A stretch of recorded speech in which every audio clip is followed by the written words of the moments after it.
आजकल सबसे कॉमन आप अल्ट्रासाउंड में कोई भी फाइंडिंग देखते हैं वो होता है बायलेटरल पीसीओएस यानी कि पीसीओडी। दोनों ओवरी में छोटी छोटी सिस्ट है। सबसे ज्यादा समझने की ये जरूरत है कि अल्ट्रासाउंड में पीसीओडी का आना मतलब ये नहीं कि आपको एक बहुत बड़ी बीमारी हो गई है। अल्ट्रासाउंड में पीसीओडी का आना सिर्फ एक फाइंडिंग है, एक फैक्टर है। सबसे पहले ये समझना है कि आखिरकार ये पीसीओएस होता क्या है, क्या बला है ये जो आजकल 80% औरतों को हो रहा है। दोनों अंडेदानियों में हर महीना एक अंडा बनता है। एक ही अंडा होता है जो बड़ा होता है और फिर रप्चर हो जाता है अगर प्रेगनेंसी नहीं होती, महीना आ जाता है या फिर प्रेगनेंसी हो जाती है। कई कारणों से, कुछ हार्मोनल इम्बैलेंसेस से वो अंडा बड़ा नहीं हो पाता और ऐसे बहुत सारे छोटे छोटे अंडे बन जाते हैं जिसको हम कहते हैं पॉलीसिस्टिक ओवरी।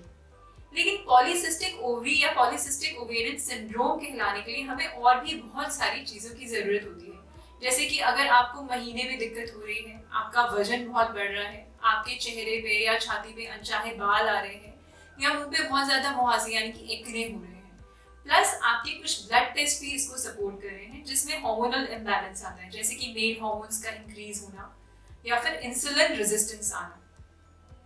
पीसीओडी का सबसे इंपॉर्टेंट ट्रीटमेंट है lifestyle change, because it's basically a lifestyle disorder only. आपकी माँ बहन या जो पहले पुराने हमारी दादी नानियों को कभी भी पीसीओएस नहीं होता था, because they were very active, they had a balanced diet, balanced lifestyle. आजकल रात को 10-10 बजे 11-11 बजे तक वेब सीरीज देखने वाले लोगों को पीसीओएस होगा ही होगा। सो सबसे पहले जरूरत है कि आप अपने लाइफस्टाइल को ठीक कीजिए। टाइम पे उठिए, टाइम पे खाना खाइए, घर का खाना खाइए। पैकेज फूड को बिल्कुल मना कीजिए, मैगी, सूप्स, मोमोज, ये सब बिल्कुल नहीं। नॉर्मल दाल रोटी खाने से कभी भी पीसीओएस नहीं होगा।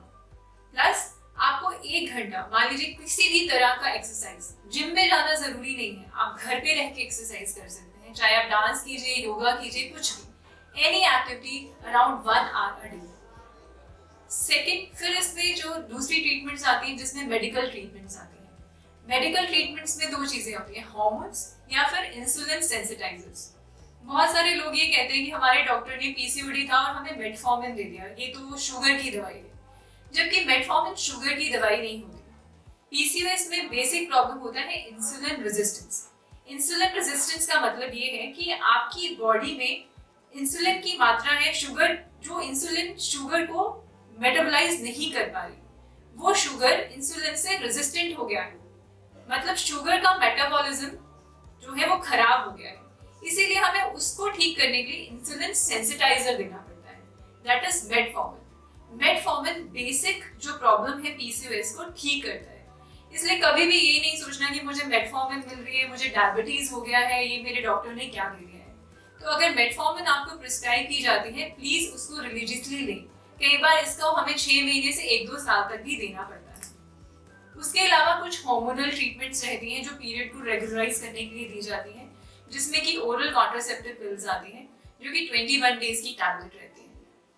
फिर आता है कि प्रेगनेंसी को कंसीव करने में, प्रेगनेंसी में कितने चांसेस हैं कि पीसीओडी है और हम प्रेग्नेंट हो पाएंगे या नहीं।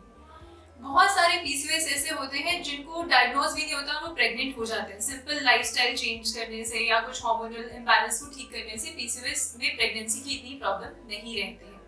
पर हाँ, अगर बहुत सिवियर पीसीओएस है तो आपको अपने इनफर्टिलिटी स्पेशलिस्ट से कंसल्ट करना पड़ेगा।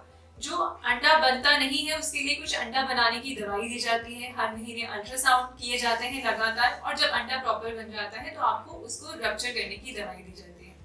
बट ये नहीं है कि ये ट्रीटेबल नहीं है, it is very much treatable. And आजकल इसके प्रेगनेंसी के रेट्स बहुत अच्छे हो चुके हैं।